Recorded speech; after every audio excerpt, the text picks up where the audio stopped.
Yeah, it's a... my first Volkswagen.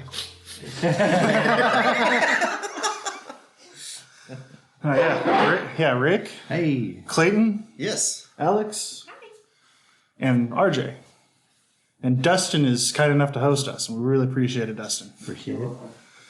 How's it going, guys? How was the drive up? It was great. Not bad. Yeah. Not bad driving from Texas. I don't think RJ's ever driven out of the state of Texas. He's flown out, but he's never driven out. And his first time to Oklahoma. So. Straight shot up, I-35. Straight shot out from LA. It's my first time. Yeah. My first time out here. Very cool. It's all right. Well, Rick. Yes, sir. You got the gas tank in. Sort of. Mostly. Kind of. Because 2 days ago you were going to try to drive the bus up here, but that was the plan. The plan was to drive Luke's bus here that we got from Bob Yost in Montana. And it's been a little bit of slow going because I've been kind of nursing a career change at the same time. So, my projects have been put on hold.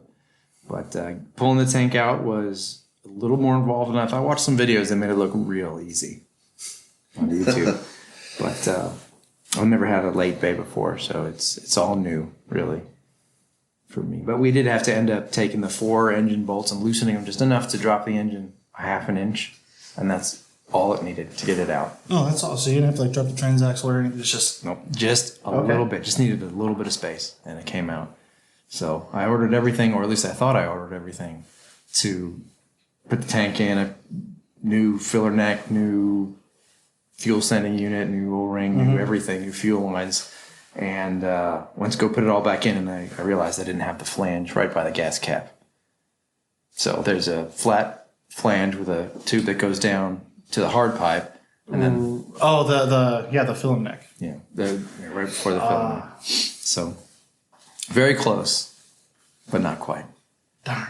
That's okay. That's okay. Even if I had that part, though, I probably would have run out of time because by the time I got my work done for the day yesterday, I had to do trach care for Lucas. His stoma gets cleaned every day, twice a day, and I have to do that before 8 o'clock. So that's when the nurses change out. The night nurse comes in, and it's a different game. So if you don't mind sharing the story of Lucas, I'm still a little fuzzy on. So because we'll start there, then we'll talk about the story of the bus. Absolutely. We can go all the way back to the beginning. Halloween night, my wife went into labor, and we were not aware exactly how special Lucas was going to be. The only thing that we knew was that his eyes were just a little bit small on the, what do they call it? The goo on your belly? Ultrasound. The ultrasound. The ultrasound. And, but we didn't know anything besides that. They said, his eyes just look a little bit small. So when the first test results came back, I told Ashley, I said, you're going to eat carrots. You're going to eat more carrots than anyone could ever eaten before. Your skin's going to turn orange. You're going to eat so much. And so we knew that it was, nothing that would do at this point in the game. I guess your eyes are something that develop very early on in the pregnancy. So when he was born, though, there was a lot more going on than that. His eyes are so small and so deep set, we haven't seen them. Even if you take his eyelids and try and kind of pry them open, you still don't see him. But he has no corneas, which is the window to your eye. And I was tired of waiting for the doctors to tell us whether or not he'll be able to see or can even see light. So one day in the intensive care unit, I took the flashlight on my phone, and nurses were all distracted with other patients. The doctors were away. And I just kind of held it in front of his face real quick. And he did one of these numbers where he's looking around, and I was like, yes, he can see light. There's no doubt about it. There's no way it could be anything else. So, but outside of that, we did find out he has a cyst on the back of his brain that's full of cerebral spinal fluid, maybe about the size of a golf ball. Okay. His bottom jaw is really, really small. And because his lower jaw is so small, his tongue is back further than it should be. And it caused some obstruction, which is why they had to do the tracheostomy. And he does take and initiate all his own breaths, but he doesn't take deep enough breaths. So the outer portions of his lungs start to collapse. And that's what the ventilator's for. It makes sure he gets his volumes and keeps his lungs from collapsing. His hands are contracted and he cannot open them all the way. Some of his fingers are joined, fused. They call it webbed fingers. Because he has also a cleft soft palate, he can't swallow without having his formula reflux up into his sinuses and come out his nose. So that's why he has the gastro G button. And for a while that wasn't working for us. So they had to go past the stomach into the jejunum. So he had a GJ button. G for medicine, J for food. But that was complicated too. So, and like I said, there's a laundry list of things going on with Lucas, and there were majority surprises to us.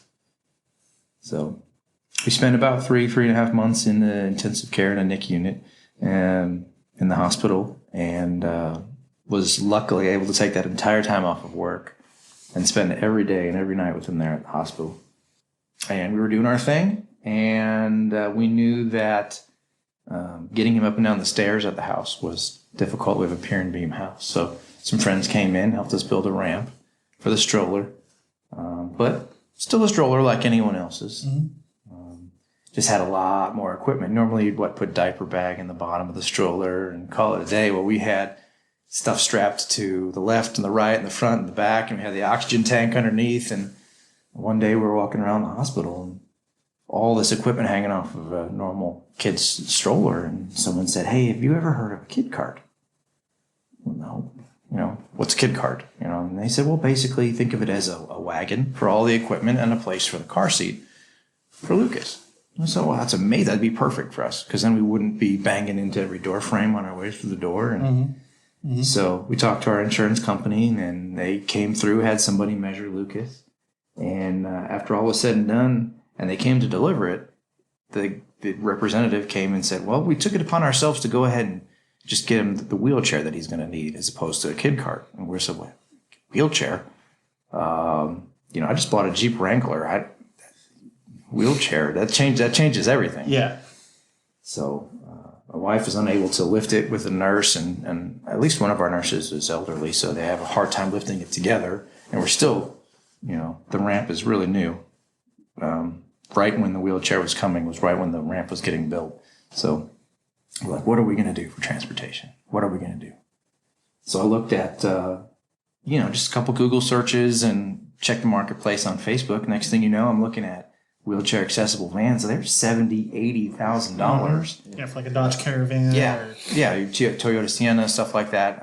All the bells and whistles, great stuff. Tie downs, electric ramps, doors on both sides. Really, really cool. But who's got $80,000? Our medical bills are more than that. It's just crazy. So. And you've been a Volkswagen guy. Oh, forever. For a long time. So you have Volkswagens, Volkswagens. Yeah, I've got a bunch of bugs. I've actually had a bay window bus, but my goal was always the split window bus. I was like, I just can't afford one. Where we live along the highway, there's this place called Wrench Apart or Pick and Pull. I don't know what you call it. Yeah. And I went through there one day, and someone had brought in a bay window bus. And I was like, wow, this is amazing. This is incredible. This is my chance. How much do you guys want for it? They're like, $1,200. And I was like, with the title? Yeah, because they can't take it if it doesn't have a title. And I'm looking around, and the engine's there, everything turns, you grab the belt, and it's got good compression. I look in one of the hubcaps, and the keys to it are there in the hubcap. So I put them back in there and close it up real quick. I've got my jump box in the truck, and I go negotiate it down with them. I say, yeah, look, this thing looks rough, and this, that, and the other. He had a little Grinch smile. Yeah, $1,000. I was like, $1,000. I'll take it out of here. Maybe I can use some parts off of it. We'll see. And begrudgingly, they say, yeah, here's the title, here's this, here's that, and they put the forklift under it, and they took it out, and I was like, no, careful, please. And they took it out, and I put the jump box on it. This is after everything was signed and paid for. Popped the hubcap off. He's like, what do you do? I took the keys out, put the keys on it, put the jump box on it, and got it fired up in the parking lot of the wrecking. Not a wrecking area, the junkyard. The pick and pull. Pick and pull, yeah. And, there was no brakes. It was all the way to the floor. But, oh, man, I was happy that's as a can score, be. man. Happy as can be. Well, to make it even better, I found someone who had a split bus who just wanted a bay window, just wanted a running bus. I said, hey, let's trade. She says, okay. So I traded my junkyard dog. I have a sticker on the side of it that says Junkyard Survivor. I mean, it really is. And so that's how I got the 66 Rusty, but it's a walkthrough, which is awesome. And that's how I got it. So that was my goal. I was like, I've got a bus. It's got doors that open. I just need to figure out a ramp. Some way to just wheel the wheelchair up in there. At this point, I didn't know that traditionally they drop the floor down, 9, 10, 12 inches to make it easier and less of an angle and more headroom. Get him in the back. And there's a seat in the back for the nurse, and there's a walkthrough, so there's room for me to sit up front and still have access to him in the back. This is going to work. We can take him to car shows. We can take him to his doctor's appointments. I said, this is going to be just fine. Ashley will have to learn how to drive a stick, but It's half hour in the parking lot, no big deal. so so that was I'm going to take to the forums. This is what I do. I say, hey, who knows how to do this? Who has done this? Surely I can't be the first person. And I know this because I went and Googled it, and I found this picture of a bay window with a ramp on it. It looked like it was aluminum diamond plate. I said, perfect, simple, too easy.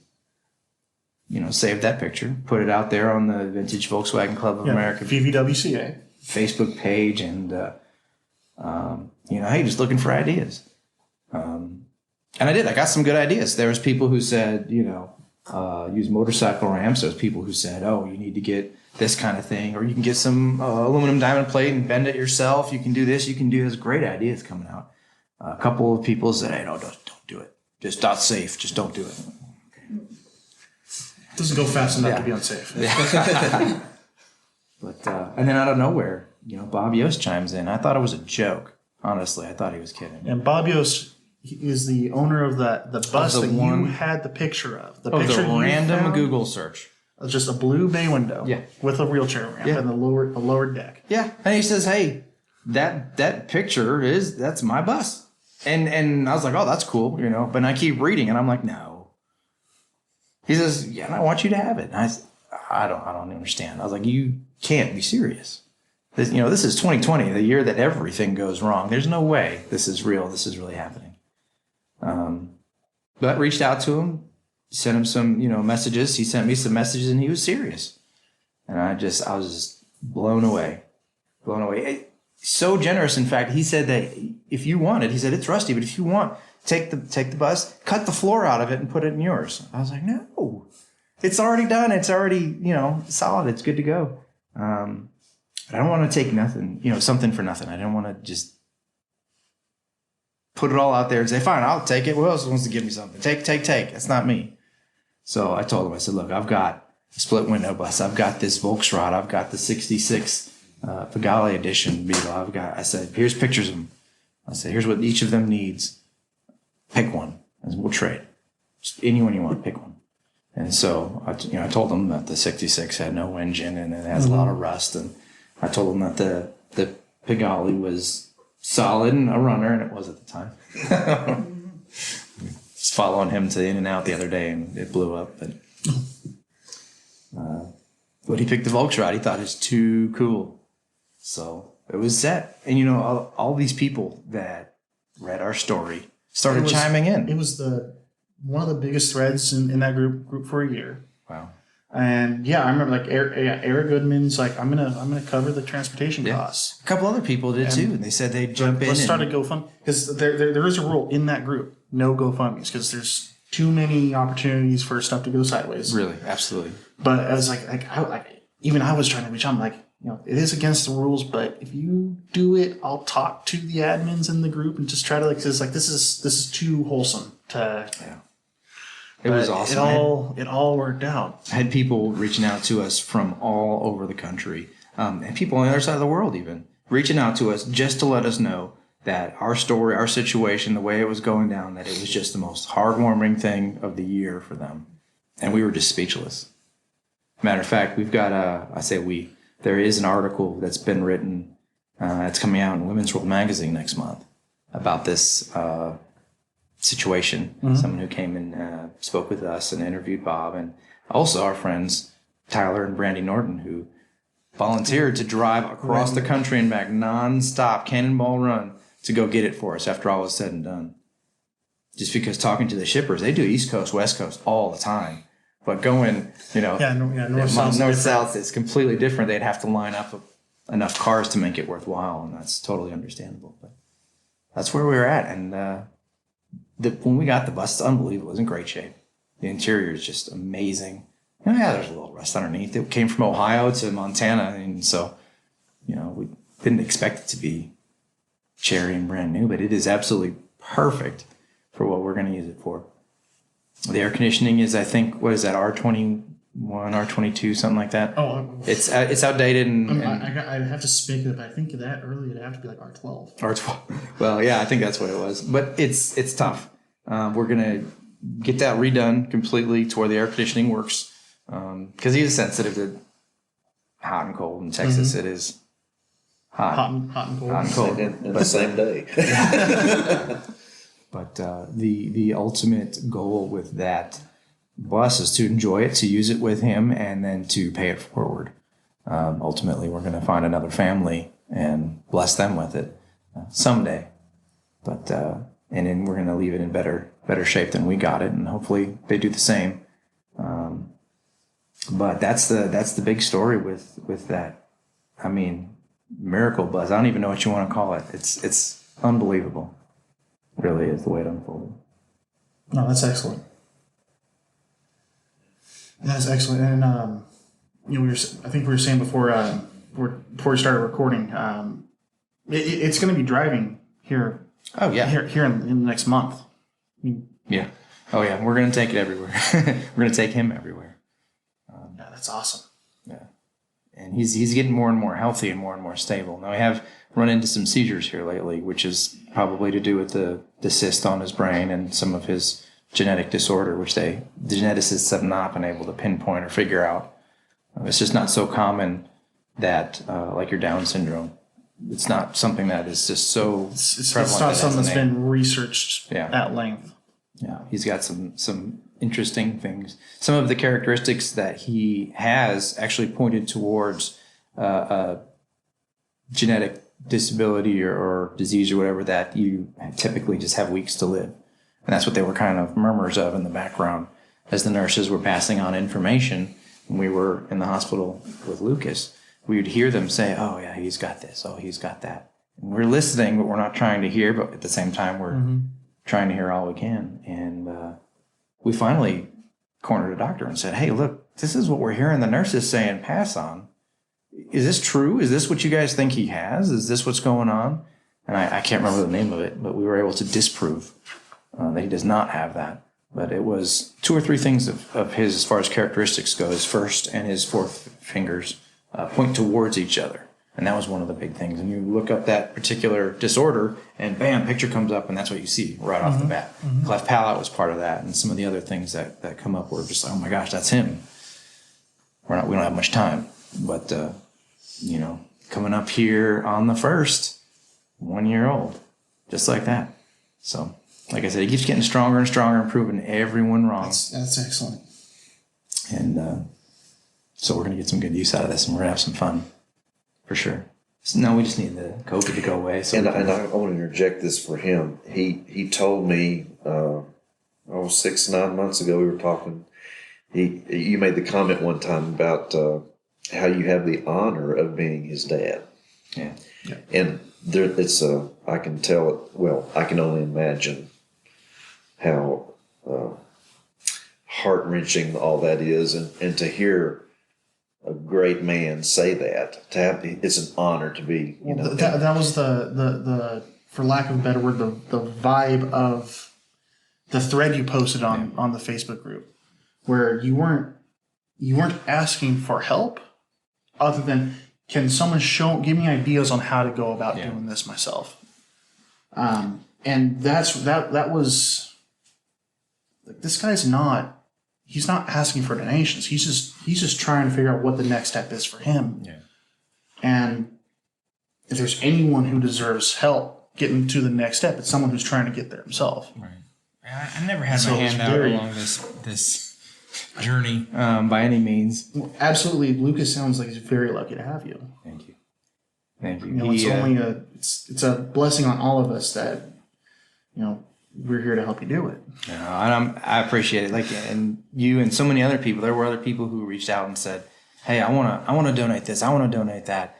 And there was a bunch of people who donated money. Who just, you know, we ended up going through just generic PayPal. I didn't want to break any page rules. I didn't want to think anyone, you know, I was trying to take anybody for a ride. I certainly wasn't asking for it, but some people were just saying, "Hey, how can I get this to you? How can I get this money to you? How can I get these parts to you?" And I finally said, "You know what? Okay. Before someone does make a GoFundMe page and fraudulently or otherwise, let's just go ahead and these people who are being so insistent and the fact that you're going to pay all that forward is where it really counts, and that's what life's about." We've talked about it at length, and we're gonna do it in a way that it is in much better shape. Not that it wasn't in poor shape by any means. We got a great running, stopping, driving, fuel injected original. Any bus at this point is a good bus. Yeah. Well, so what? 2020. If it runs and drives, it's a good bus. One of the people on the thread started talking about tie downs for wheelchairs. I never even thought about that. Never even occurred to me that you had to tie a wheelchair down. I mean, sure, it just wasn't something that was on my mind. I mean, you're talking to the guy who didn't even realize he was going to need a wheelchair van, but someone mentioned Q-straint. And I was like, okay, well, let's see what that is. And there are these amazing tie downs for wheelchairs that they're very proud of. They're very expensive. But I went ahead and found out that the tie downs, the rails that these straps use are actually just aircraft grade cargo tie downs. And that the wheelchairs all have these days 4 tie down points on the corners. And I was like, well, this is perfect. And Lucas's does too. And I went on eBay and got some of those aircraft aluminum cargo tie down rails for much less than they sell them on their website. So now we're upgrading the bus to those tie downs to the modern, basically aircraft cargo tie downs. Yeah, like I'm envisioning some like an E-track, L-track is what it is, I think. But the belts that came with it were probably good in 1977. They were probably amazing. I just don't know that. You know how you feel when you're wearing a original Volkswagen seatbelt? That's fine for me, but it's probably not going to be okay for me. I don't recommend that to a lot of people. Yeah. But so we're upgrading the tie down system for the wheelchair. We get that air conditioning running, even if I have to replace the whole thing. Gas tanks going in. There's nothing that's going to stop that. And then I'm going to make sure that transmission has the confidence behind it that it should. It ships fine. It runs fine. So, and then from there, we're going to use it. We're going to personalize it just enough. Plan on putting Bob Yost's name on it somewhere, somewhere prevalent. And we're going to put Lucas's name on it somewhere prevalent. I don't know if that's going to be inside or outside yet, but and then we're going to pay it forward for someone else to enjoy, use, and someone in the same kind of situation. Yeah, someone who needs a wheelchair accessible VW bus, and that's someone in the VW community. And there's no telling, when, but when we do get to that point where we're not using it anymore as we could or enjoying it, we're not just going to pack it up in the garage. We're going to pay it forward. Right. So, no, it's excellent plan. That's the ultimate plan. But that is the VW story of the year. Given everything as 2020, heck of a year, yeah. Comes the last couple months and it'll be over. Yeah. There's a lot of people that are waiting for the COVID. I mean, their livelihood, their businesses. I'm glad you were able to stay afloat. Yeah, I'm very, very blessed and fortunate that got tough for a bit, but it's a lot of people staying at home, a lot of people working on their cars, supporting, working on their cars and supporting my business, and it's still we're still kicking along. I'm very, very fortunate to say that, and there's a lot of people who have had some abrupt career changes. Yeah. Just as you supported us, I wanted to turn around and try and help support you too. So when the 1300 went out the other day and the 66 bug on our way to In-N-Out Burger, the case is screwed up. Everything inside is messed up. So That's why I reached out to you. You're That's building an engine. Okay. Yes. Now you know why. Now you know why. That's why. But we were. Clayton and I were going to the, what's it called? The first Wednesday of the month, Austin V Dub Club, Austin Air Coolers has a meeting at In-N-Out Burger. Mm-hmm. But I must say this: when we were going down the road and he broke, I was talking to Alex. She was sitting next to me, and all of a sudden I look back and he's not there. And I do call him, or he calls me. Yeah. How long have you been not back there? So another friend of mine actually ended up coming and getting them. So yeah. Before we left his house, I was like, you know what? I'm gonna take the tow bar off your back porch real quick and just throw it in the back seat. I'm glad I did because we ended up needing that. It was just a feeling I had. Mm-hmm. Luckily so. But then once again, you have all these Volkswagen friends and friends, and the community. Yeah, for sure. Yeah. So what's the story on the 66? The 66, I got from a friend who got from a friend, like all Volkswagens do.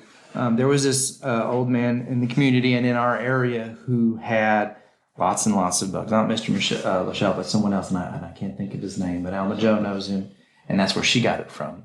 He had a huge collection, a hoard, if you will, and then over the years, and as he got older, and I'm not going to be able to fix those up, and I'm not going to be able to fix these up, and he got down to his last two, his best two, original, never been hit, original paint, all complete cars. Mm-hmm. And then that was her blue one. Yeah. And then this Pagani, that blue one was a 66 as well. I believe so. I don't know if you're familiar with the Pagani edition. No. In 66 only.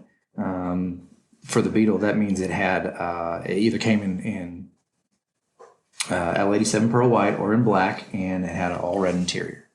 And there's some small details where if you just took a white 66 and put a red interior in it, people would know the difference. Like the first dead giveaway is going to be your seat frames.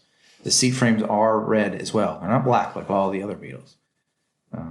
And there's a couple of other little details. Was this a Volkswagen?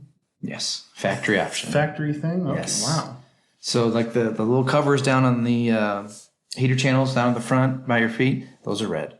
And they never came red. You couldn't get them red. No, it was just this option. I've never seen red vents or red C-frames. Yep. And then you have to tell me underneath the back seat, there's that. Well, there's that valence plate with that plate, that cover. Yeah, it goes underneath it because there's that bar that goes across at the seat. Right, and it's between the bar and the seat. So, and that's red. No. Why? I don't know. I mean, I've got a couple special edition bugs myself, but they don't have red C-frames. They're just a special body color. I think they did them in the manufacturer square I didn't even know about them until you told me. Really? You know, actually, I know someone. I think my friend Laszlo has a Pagani Type 3. Yeah, they did them in the Type. Yeah, Type 3s, and then that's what he has. And it's all red interior, isn't it? Yeah. Yep. Yeah, his isn't, but he collects patina stuff. Not a problem. But yeah, no, that's you're right. That's what Laszlo has. Very cool. Well, that's the 66. That's weird, though. It's great. Original pans, original everything, never been hit, super straight. Great car. And so that's my bug I'm keeping out of all of the cars, and I'm dwindling down. Unfortunately, that split bus is going to get fixed up and it's going to be sold. Now I've got the 60 single cab. I did some trading, wheeling and dealing for. And that's probably going to become my primary vehicle. We'll see. That's a hard one to get rid of. Yeah. A bullet nose single cab. But we'll see. And then I got the Smith U kit for this Beetle outside the TDI. Turns it into a pickup truck. That just got delivered yesterday. Yeah. I had a Mark IV Jetta. I remember looking at the Smith kits. Yeah. Well, they had a sale and they were super affordable. And I just said, oh, okay. One more build. It's an easy one. You just rivet it together, right? Yeah, for the most part. That's what I saw. I'm sure it's not going to be easy by any stretch of the imagination. But the whole Smith thing was like you can do it in your driveway in a weekend. That's what I'm hoping. Well, I know, no. Probably take a little longer than that. We have a lot going on the weekends. Yeah. For sure. That's very cool. And Clayton, Yes. you've got some interesting Volkswagens yourself. Oh, he does. Because you showed up in the an '04 Vocho. Yes. Yes, I got that back in, oh goodness, I think August of 2003. And that was back when Beetle Mex was importing the Beetles. For people that here that wanted one, they did pan switches. And it's fun to drive over here. It really is. It was built June the 12th, 2003, which was the last 6 or 7 weeks before, because the July 30th of '03 was the last production date. And almost all the bugs in '03, even I know in February they were already building '04s to stockpile up. Yeah, for the 2004 model. Yeah. So it was really neat to get one of the last ones. It was. It's in Harvest Moon Beige. So Yeah, and that was fuel injected and 1600. It is. After about 5 years after I had it, now I know it was just a idle air control valve sticking or something. It ran great, but the idle go, and so not knowing what to do, and the dealership wouldn't touch it, I actually put another manifold on it and carbureted it. But I do have all the fuel injection stuff at home, and I have a buddy now that kind of likes to. He knows how to do all that, so he just has to rig a new harness up because we clipped the wires really close and snipped it a little too close. Yeah. So anyway. You took that car to a Volkswagen dealership to see if they would just to see. I pulled it in there and they said, we don't service I said, well, it's an '04. No. And I had so. Because you brought that car. Tell us about the car you wanted to drive. Yes. How many miles does that one have? Yeah. I have a '63 Volkswagen Beetle. And I just rolled it 1 million miles, and I had actually 1,021,000 since. I've been 21,000 miles since May. I hit 1 million miles in May. We're close to the end of October. That's 5 months. It's 4,000 miles a month. Yeah, he is the last of a driving. Yeah, I truly, wow. I truly just I don't like to stay at home. I mean, I'm kind of a TV buff and like movies and stuff, but I like to get out and go. So. I'm just drive. What if you don't mind me asking, what do you do for work that you can drive? Well, that often? I have a quirky schedule. I want a quirky schedule. I am one of the special needs bus drivers at Salado ISD in Salado, Texas, and to give you a quick idea where Salado is, it's actually right next to Belton, where Rick lives, and it's exactly between Waco and Austin on I-35. And but yeah, I drive the special needs bus, and then when I get off my route, I am a music teacher. I'm actually a tuba player, but I teach tuba, trombone, and baritone lessons at about 5 or 6 schools. And due to the COVID, we're online now. So I could be cruising down the road teaching music lessons. No. I'm just kidding. I don't do that. But yeah, I do that, and then.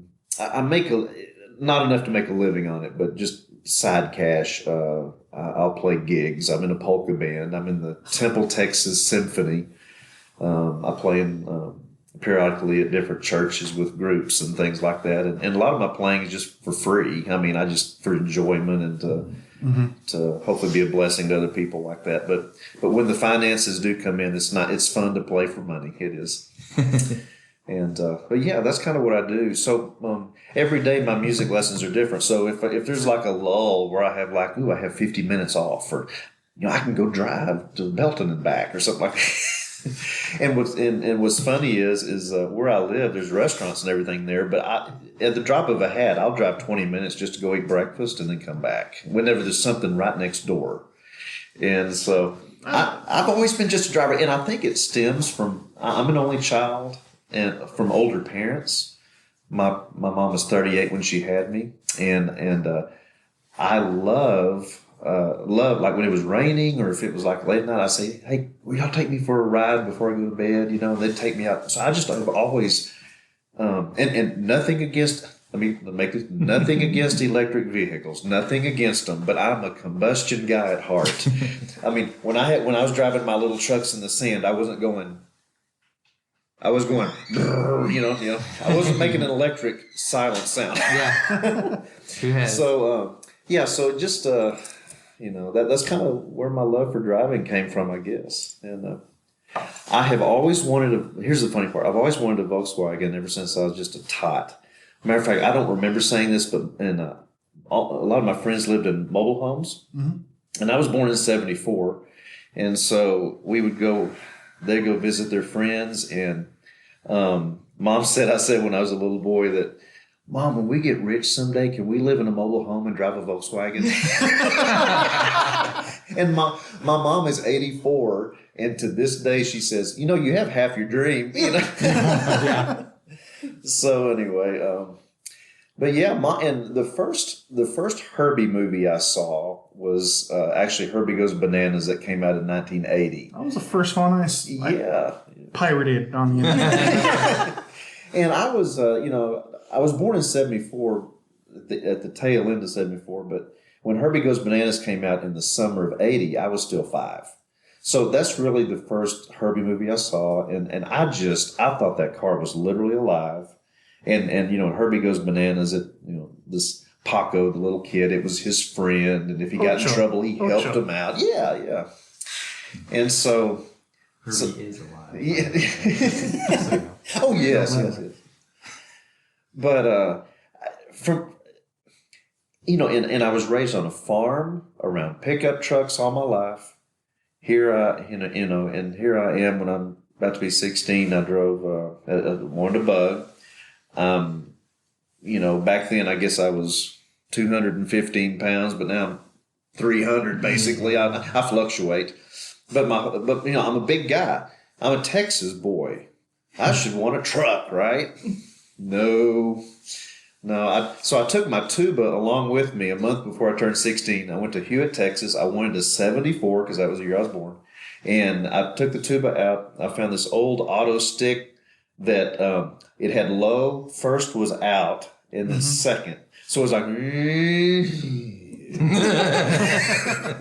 0 to 60 in 2 minutes, But the guy came out and he said, "Are you interested in the car?" And I said, "Yes, sir." And I had all my lawn mowing money piled up, And he said, "What's that thing?" And I said, "It's a tuba." And he said, "A what?" I said, "I just got to make sure this fits in the back seat so I can haul one of my friends up front." And sure enough, it did. It fits right in there. In the past 30 years, I've been doing that. But long story short, in the back of my mind, I knew that, man, it would be cool to have a Herbie someday. So in 1996 was when I first got an old 63, and I fixed it up and had it striped and painted like Herbie, and that was fun. I drove that from 93 to actually 96. I bought the car in 93. And it took 3 years to fix it up. 96 to 2003. And then I ended up selling it. And as soon as I sold it, about 4 or 5 months later, said, "Well, I miss driving Herbie." So I got another 63 from Houston, had it striped. Drove it about 6 months or 8 months, sold it. Well, I miss having a Herbie. You're going to quickly understand that my addiction, it was out there.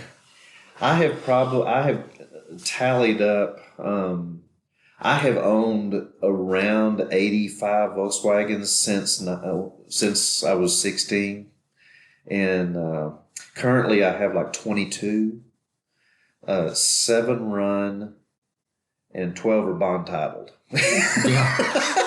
because I said, I need to bond title these things. That's true. So, but the biggest Herbie surprise was I drive that car everywhere. So the current Herbie I have that I've been driving, I bought in 2005 from the original owner. Let me take a side step really quick. I was another one in 2000. It's what we're here for. All the side stories you want. In 2004. I'll put $1,000 down. The gentleman who bought it brand new, Russell Lee, he's actually 93 years old, and he's in a nursing home in Abilene right now, and looking forward to going and seeing him again. He gets a kick out of it. His car is still going, So, but I put $1,000 down, and then about 2 weeks later, I had some bills come in, and I went back to Mr. Lee, and I said, Mr. Lee, I said, I'm embarrassed, and I said, this is kind of rude of me to ask you this. Can I get my $1,000 back? And I said, if you say no, I understand. He goes, well, he was a little hesitant. And when he gave it back, I said, the next time I come to buy the car, I want to have it all and not part. I said, and if you sell it before I have all the $3,000, I understand.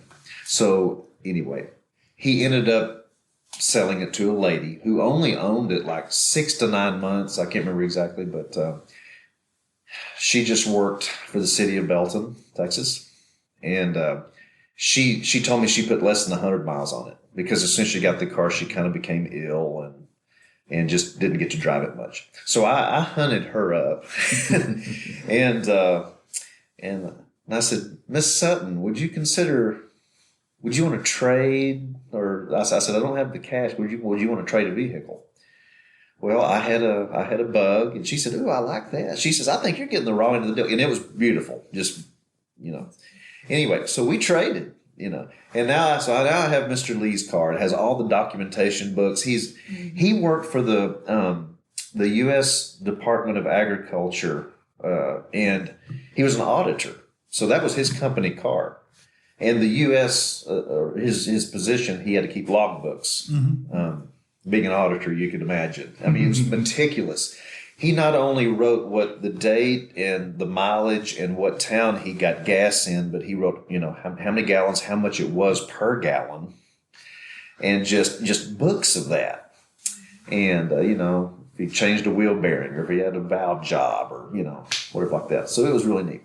So he had driven the car 600,000 miles from 1963 all the way through 2004. 600,000 miles. 40 years. Yeah. Yes. And so, yeah. Oh, yeah. That's the law. Yeah. It's a high mileage Herbie on Instagram. Yes. High mileage Herbie. Yes.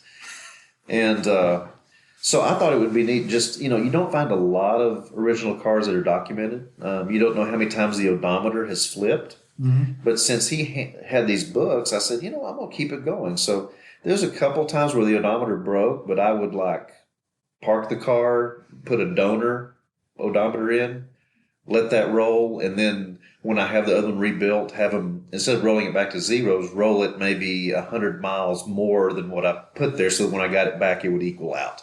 So I tried to keep it legit. But so drive, and all of a sudden I start saying, I think I'm going to hit the million in maybe March. It might be April.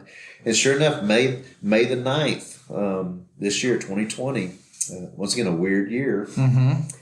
How fun it was to hit the million miles. And came by my house on that day. Yeah. Yeah, so this year has 1 million miles. Million miles, yes, 20,000, 21,000 now, yeah, and just I can't remember if I said it before we started or not, but the first time in 30 years I hit a deer, and all I can say is the buck stopped here, and it did cost me some dough, but I am kind of fond of the guy that's fixing it.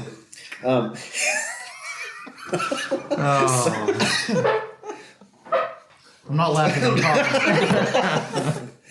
No, but I was going to drive. I drove it 2 months with the busted headlight and the bent quarter panel, and I was going to drive it up here. But the guy that was going to fix it said, "I'm actually going to start it this weekend. I really need it." I'm going, "Oh, the timing! 2 more days." Yeah. But anyway, but yeah, I'm looking forward to it being back on the road, and I'm hoping to have it soon. But I'm going to be patient. So, yeah. Oh, that's cool. It's a fun car. It really is, and it's. I have driven it. I've driven it in so many trips.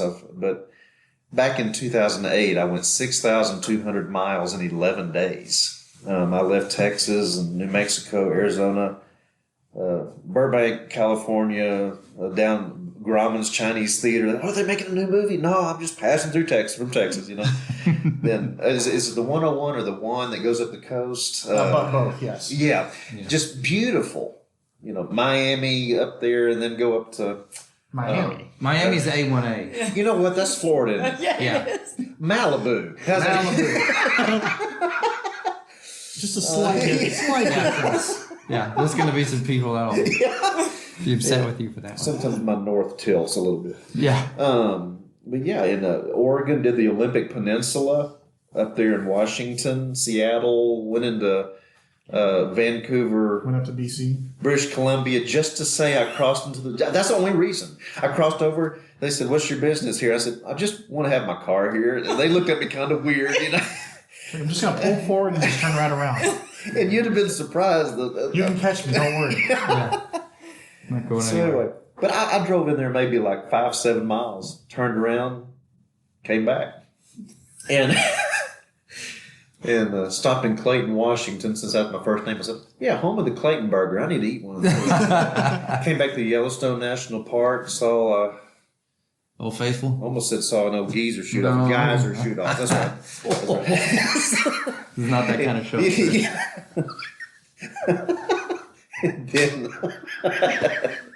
and then Royal Gorge Bridge in Oklahoma, and then came back. That was a fun trip.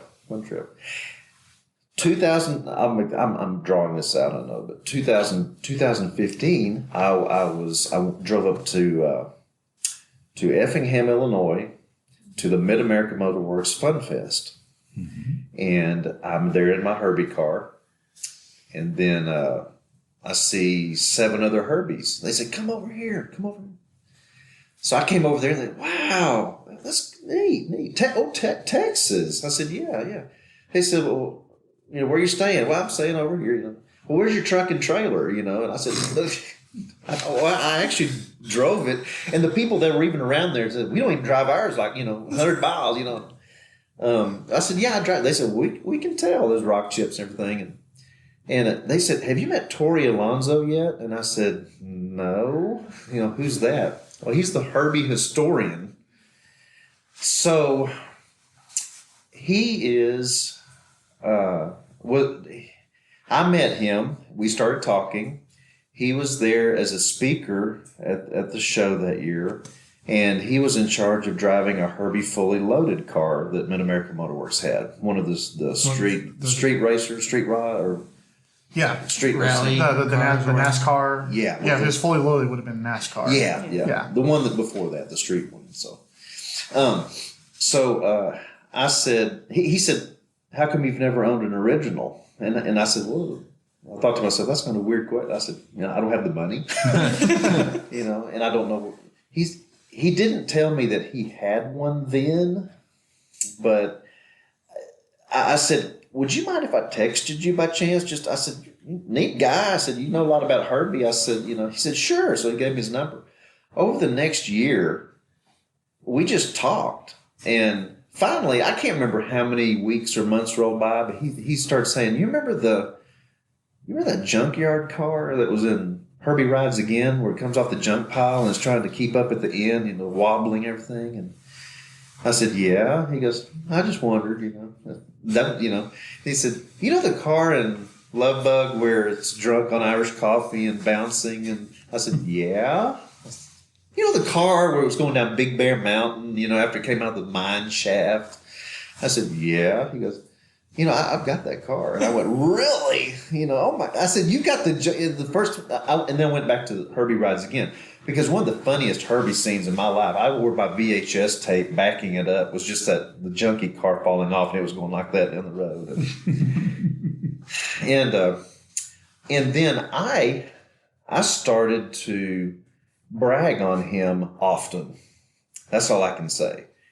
I said, "Tori, that is so neat that you left that car." I mean, when I say restored it, he didn't restore it. He just kind of, like the numbers were gone on all 3 sides. There's one original number. Well, he put those on there. So he gave it a facelift, I'll say, But I always bragged on him, said, that is so neat that you didn't just replace body panels. You left the dents, and I said, there's beauty in that to me. That's like Bonnie and Clyde's car, you want to leave the bullet holes, So, it's, so later on, as the months roll by, we're talking, I see it for sale on the internet. And I said, are you selling that? He goes, yeah, there's another car he found. He said, I never thought I would, but he said, yeah. I said, I do not have the money.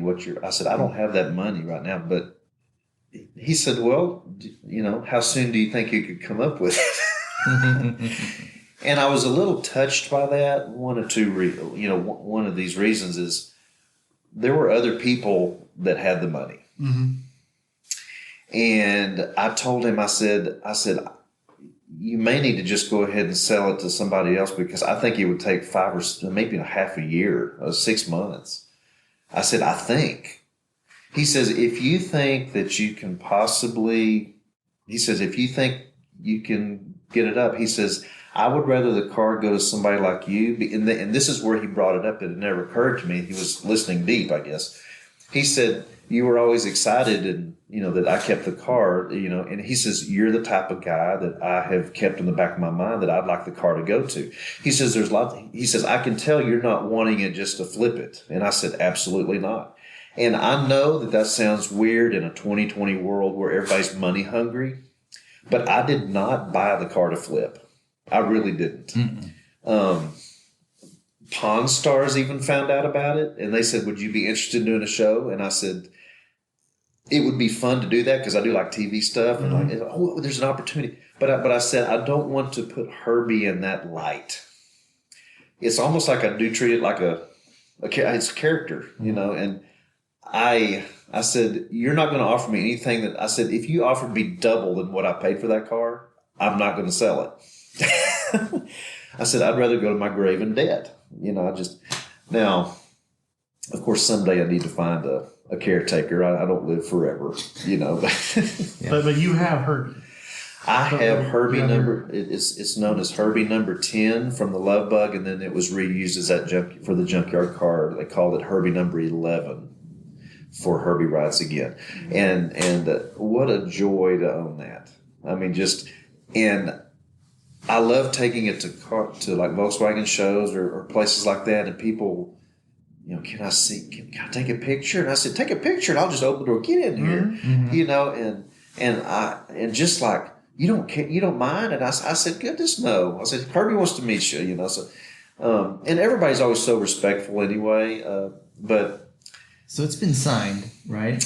Yeah, Dean Jones, the main actor, Michelle Lee, they were able to sign the glove box door.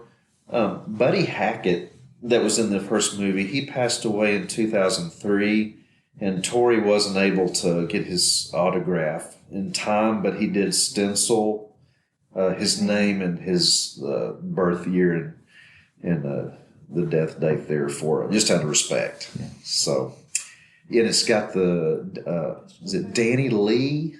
Danny Lee, that's over special effects. He signed it, and and then of course Herbie Goes Bananas Again. Even though the car wasn't used in that, I got Paco to sign it. Joaquin Garay III. So we had the 50th anniversary of Herbie in 2019, and so I told my mom, or asked my mom and dad, can you drive the truck and trailer and take junk? We call it junkie in the Herbie circles. And they said, well, why don't you just take yours? You drive all the time. I said, oh, I am. I said, I want both of them there, and the people that the people were really appreciative that I brought it, and of course that just was like a joy on a deep inward level for me to be able to share that, So, and they even had made a birthday cake for Herbie, and having one of the originals there, and they put it in front of Junkie, and somebody was videoing off camera. I kind of shook the car as they were singing "Happy Birthday" like it was happy, So, but yeah, that's really the story of that car. I've had it. I've had it sent. It literally came to my house Thanksgiving Day, 2016. I mean, Thanksgiving Day. I thought, Is that the day you brought it into your bedroom in your house? Oh, yeah. Oh, we don't want to tell people, huh? Well, when you don't have a climate controlled building to put it in, and here's your bedroom, and hey, I think that sliding glass door might come out. So, Oh, you're being serious. Yeah. Yes. Yes. now I will say, and then I bought a trailer, and that's its home now. But before I bought the trailer, it did stay in my house.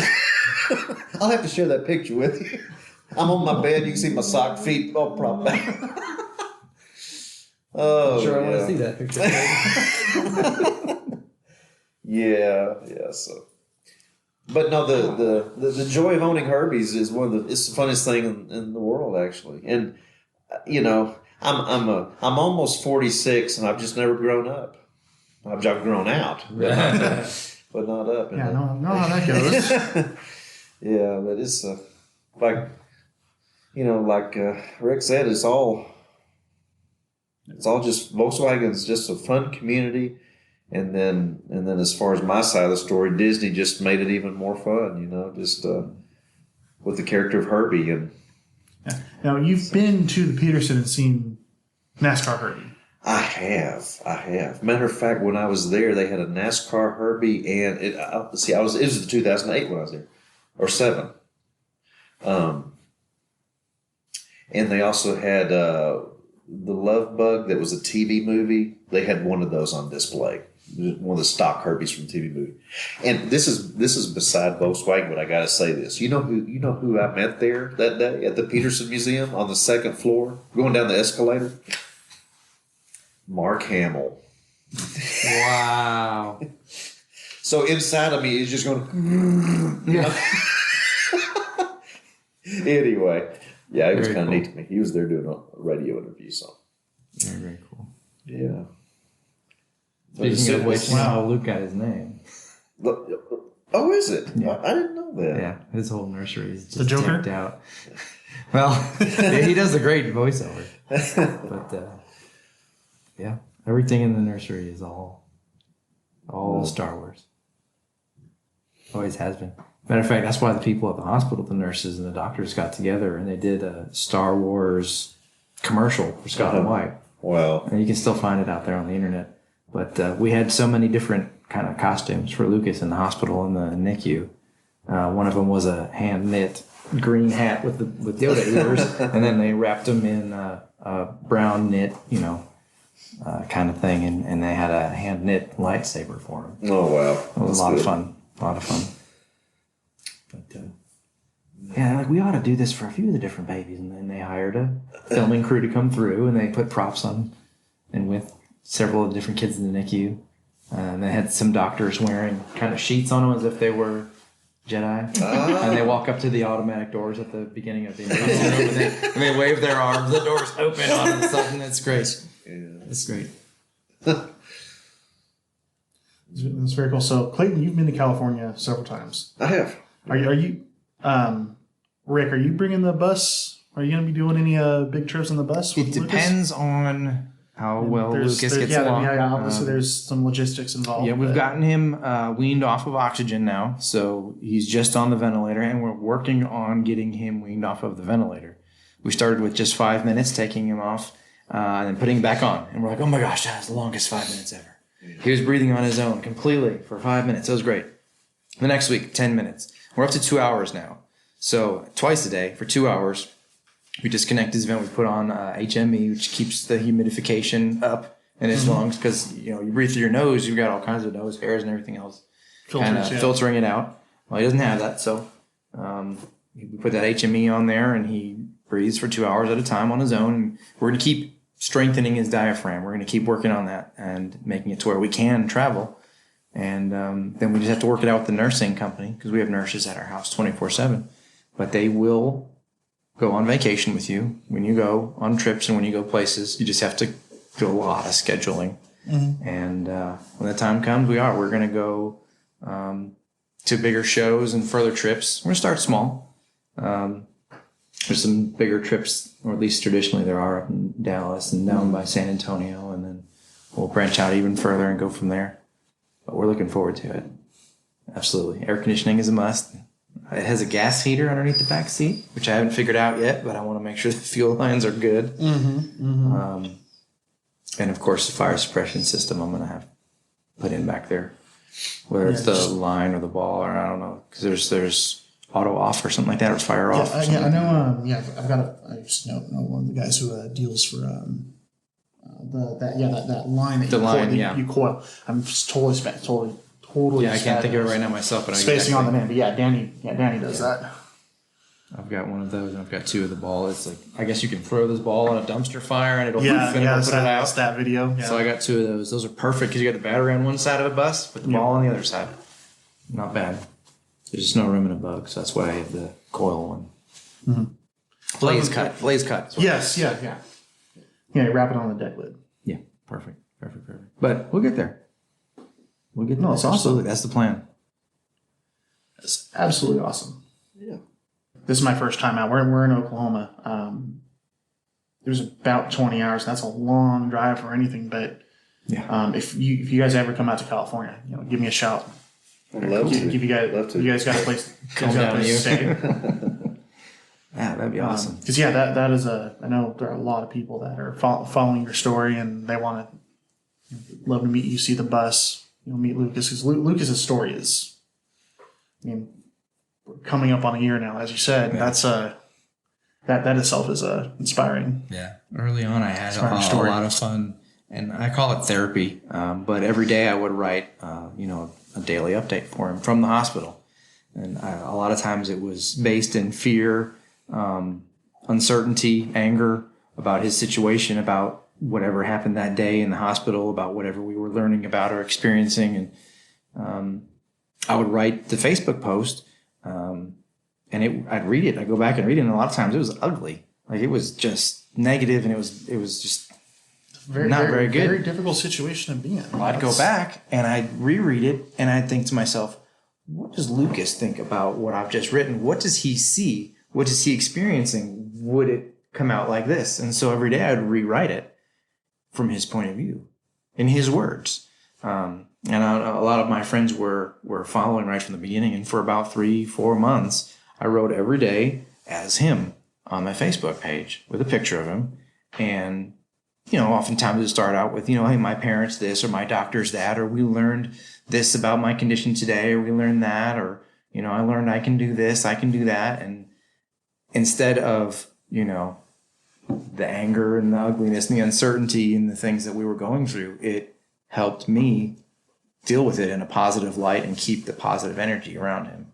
So that's just one thing that his mom and I came up with early on, was that we wanted to make sure, if he knows nothing else, if he never learns how to speak or walk or anything else, or even breathe fully on his own, we always wanted to make sure the one thing that he knew every single day was that he was loved and absolutely surrounded by nothing but positive energy and good vibes.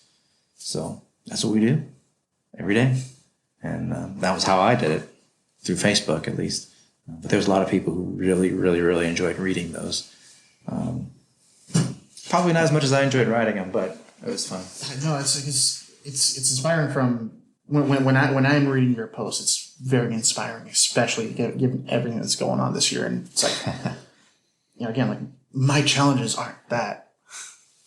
And if you can put a positive outlook on what you and Lucas are going through and what your family's going through, if you can do it, anyone can. Yeah. So you're doing awesome. You never ever know what you're capable of until you're in that situation. And I'd never wish this on anyone or their kids, but we found ourselves in that position, and one day at a time. For a while it was 1 hour at a time. And of course the labor and the birthing process was 1 minute, probably for Ashley 1 second at a time. But when is his actual birthday? When was he born? The 1st of November. November 1st. Yeah. We're having a little get together at the house. We're gonna have some fun. Cake. Oh, there will be cake. Okay. There will be cake.